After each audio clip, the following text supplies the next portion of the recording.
Hello guys, welcome to it's you TV. నేను మీ నందు. ఇవాళ మనతో పాటు స్టూడియోలో ప్రముఖ ఆధ్యాత్మికవేత్త నానాజీ పట్నాయక్ గురువు గారు ఉన్నారు.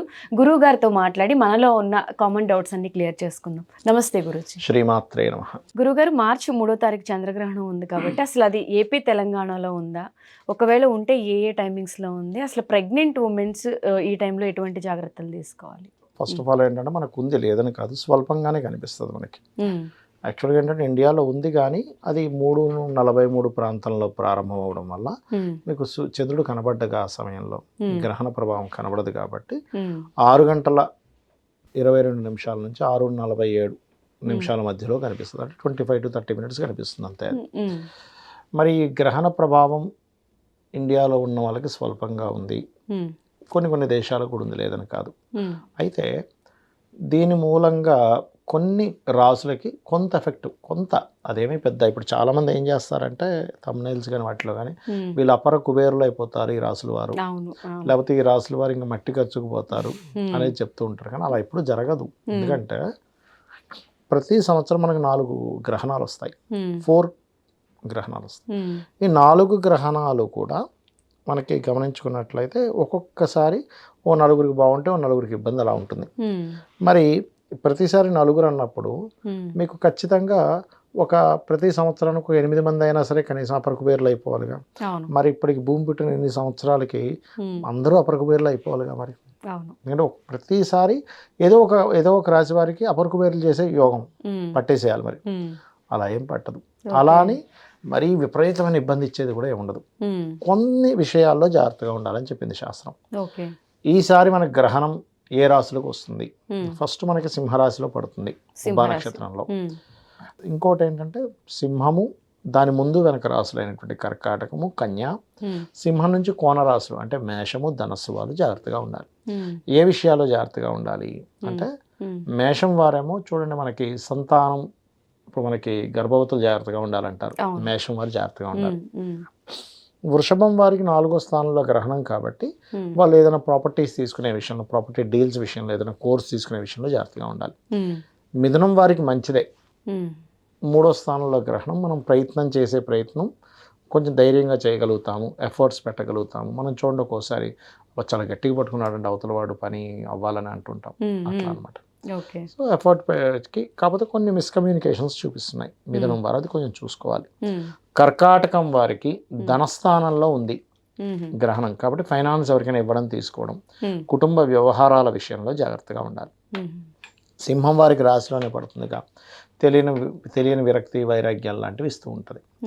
దానికి వీళ్ళు ఏం చేయాలి అంటే సింహం వారు పర్టికులర్గా వీళ్ళు ఎట్టి పరిస్థితుల్లో కూడా అంటే కొంచెం చిన్న విషయాలకి డిసప్పాయింట్ అవ్వడం ఇవన్నీ చేయకుండా కొంచెం మెడిటేషన్ చేస్తూ ఉండాలి సింహరాశి వారు. కన్యా రాశి వారు ఇన్వెస్ట్మెంట్స్ చేసే విషయాల పట్ల జాగ్రత్తగా ఉండాలి. తులవారికి లాభస్థానంలో గ్రహణం చాలా మంచిది ఈ చంద్రగ్రహణం. అయితే ఎప్పుడైనా చంద్రగ్రహణం ఏ గ్రహణం అయినా దాని ప్రభావం 40 days ఉంటుంది. అంటే ఇప్పుడు 3 మార్చిలో పడుతుంది అంటే ఏప్రిల్ 13 వరకు మండల కాలం దీని ప్రభావం ఉంటుంది. ఒక గ్రహణం ప్రభావం 40 days ఉంటుంది. అంటే ఈ అంశాల మీద, ఇప్పుడు నేను చెప్పబోయే అంశాల మీద. సో అన్ని రకాల లాభాలు తులవారికి. వృశ్చికం వారికి ఎప్పటి నుంచో కెరీర్ పరంగా పడుతున్న ఇబ్బందులకి కొంతవరకు ఊరట కలుగుతుంది. కాకపోతే ఎప్పటి నుంచో నేను మానేయాలి, మారిపోవాలి, అమ్మో విరక్తిగా ఉంది అనేవి కొంచెం తగ్గుతాయి దాని ప్రభావం. లేదా బాస్తో ఉండే ఇబ్బందులు ఇవన్నీ కూడా కొంచెం ఏదైనా స్ట్రెస్ అనేది దశమంలో కేతు ఉన్నది కొద్దిగా ఉంటుంది, బట్ ఇది కొంత రిలీఫ్ ఇస్తుంది. ధనస్సు వారికి తండ్రి గారి ఆరోగ్య విషయంలోని, బ్యాంకింగ్ సంబంధించిన ఏమైనా ట్రాన్సాక్షన్స్ చేసే విషయంలోని కొద్దిగా జాగ్రత్తగా ఉండాలి. ఇక మకరం వారు చూసుకుంటే ఈ తాతగారు ఆస్తి సంబంధించి, ఇది ఇక్కడ న్యూట్రల్ మకరం వారికి, +- ఉంటాయి. తాతగారు ఆస్తి విషయంలో జాగ్రత్తగా ఉండాలి. రీసెర్చెస్ బాగా కలిసి వస్తాయి. ఇక కుంభం వారు ఎట్టి పరిస్థితుల్లో ఈ 40 days కూడా సహజంగానే సప్తమంలో కేతు ఉన్నాడు, నవంబర్ వరకు వివాహ విషయాల్లో బాలేవు. అందులో పర్టికులర్గా ఈ 40 days వివాహ నిర్ణయాలు, జీవిత భాగస్వామిని ఎంపిక చేసుకోవడం, ఇటువంటి విషయాల్లో జాగ్రత్తగా ఉండాలి. అది ఇక మీనము వారికి కనుక చూసుకుంటే, మీనం వారికి కూడా 6వ స్థానంలో గ్రహణం మంచిదే. కొంచెం డైలీ లైఫ్లో గతంలో ఏర్పడిన కొన్ని ఆటంకాలు తగ్గుతాయి. అయితే సర్వసాధారణంగా వీళ్ళకి నవంబర్ వరకు కేతు వారిలో ఉన్నందుకు కొన్ని ఆటంకాలు ఉంటాయి. తండ్రి విషయంలో, తండ్రి తరపు బంధువర్గాల విషయంలోని కొన్ని చిన్న డిస్ప్యూట్స్ వచ్చినప్పటికీ ఏదైనా ఉద్యోగ అవకాశాలు, ఇవి బాగుంటాయి. అయితే ఈ గ్రహణం ఎవరెవరికైతే ఉందో ఇప్పుడు ఇబ్బంది ఉన్నది ఎవరికి అంటే మేషము, సింహము, కర్కాటకము, కన్య, ధనస్సు వారికి ఇబ్బంది. బాగున్నది ఎవరికి అంటే మిథునము, తుల, వృశ్చికము, మీనం వారికి బాగుంది. ఎందుకంటే 3, 10, 11, 6 స్థానాలు కాబట్టి. మకరం వారికి న్యూట్రల్గా ఉంది. అయితే ఎవరికైతే బాగోలేదనుకుంటున్నారో వీరు దానం ఇవ్వాలి. అంటే ఏంటి, బియ్యము, ఉలవలు, మినుములు, గోధుమలు అండ్ నువ్వులు ఈ దానం ఇస్తే సరిపోతుంది. ఒకటేంటంటే గుళ్ళో ఇవ్వాలి. ఒకటేంటంటే గ్రహణము అనగానే మనం ఏదో భయపడిపోయేది కాదు, సాధన చేసుకోవడానికి గొప్ప సమయం ఇది, ప్రధానంగా గుర్తుపెట్టుకోవాలి.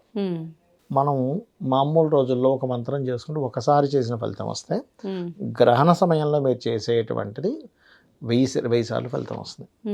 1000 సార్లు అంటే ఎంత, ఆల్మోస్ట్ 3 years ఆఫ్ అంత, 3 సంవత్సరాలు కదా. 1000 సార్లు చేసినంత ఫలితం అంటే ఇవాళ 1 గంట సేపు చేశారు. ఉదాహరణకి గ్రహణంలో 4 గంటల సేపు చేశారు. 4 గంటల సేపు తీక్షణంగా 1000 రోజులు అంటే 3 సంవత్సరాల పాటు మీరు 4 గంటలు చేసిన ఫలితం వస్తుంది. అవును. అండ్ గ్రహణం టైంలో కూడా ఏదైనా స్పెషల్ కుంకుమార్చన అవి చేయిస్తే కూడా డబుల్ ఫలితం. హోమాలు చేసుకోవచ్చు, కుంకుమార్చన చేసుకోవచ్చు. చాలా మంది తెలియక అమ్మో దేవతను కూడా ఇది ఆక్రమించేస్తుంది అందుకే గుళ్ళు మూసేస్తారంటారు. దేవతను పట్టేసేది ఏంటి, గ్రహణం కాదు. ఎందుకంటే ఆ రోజు చాలా మంది అంటారు గురువు గారు, గ్రహణం రోజు దేవతలు గుడిలోనే ఉంటారు, అందుకే ఎక్కువ పూజలు చేయడం ఫలిస్తుంది అంటారు. అది నిజం అంటే ఏం లేదు, ఎందుకు గుళ్ళు మూస్తారు అనేది తీసుకుంటే ఇప్పుడు పురోహితుడు కూడా కూర్చొని జపం చేసుకోవాలిగా. ఇంకోటి ఏంటి, ఎక్కడున్న వాళ్ళు అక్కడ కూర్చొని జపం చేసుకుంటే మంచి ఫలితం వస్తుంది, టైం వేస్ట్ చేయకుండా అనే దానికోసం ఒకటి. దేవతా శక్తి పెరుగుతుంది. అంటే ఈ ఉగ్రదేవతలు అంటే నెగిటివ్ ఎనర్జీస్ కూడా పెరుగుతాయి గ్రహణ సమయంలో. నెగిటివ్ ఎనర్జీ మనకి ఇబ్బంది పెట్టకుండా ఉండడం కోసం దేవతా ఎనర్జీస్తో మనం ఒక రక్షణ కవచంలా ఏర్పరచుకుంటాం. అది మనం అర్థం చేసుకోవాలి. ఇదేదో అయిపోద్ది అదేదో అయిపోద్ది అనే కంటే కూడా ఒక పాజిటివ్ ఎనర్జీని మనం తీసుకుంటున్నాము అనే దాన్ని మనం గుర్తుపెట్టుకోవాలి. సో భయపడకుండా ఏదైనా కానీ పరిహారాలు చేసి భయపడాల్సింది కాదు, ఇక్కడ ప్రొటెక్ట్ చేసుకునేటువంటిది ఇక్కడ అనేది అర్థం. ప్రెగ్నెంట్ ఉమెన్స్ గురువు గారు వాళ్ళే మేషం వారు చెప్పాను కదా, మేషరాశి వారు ఒక్కరే ప్రెగ్నెన్సీ కొంచెం జాగ్రత్తగా ఉండాలి. అంటే ఏం లేదు, కొంచెం ఆ టైంలో ఈ కటింగ్లు చేయడం, కత్తిరలు కట్ చేయడం లాంటివి చేయొద్దు అంటారు. పిల్లల మీద ఎఫెక్ట్ పడుతుందని. మిగతాదంతా కూడా బాగానే ఉంటుంది. ఓకే గురువు.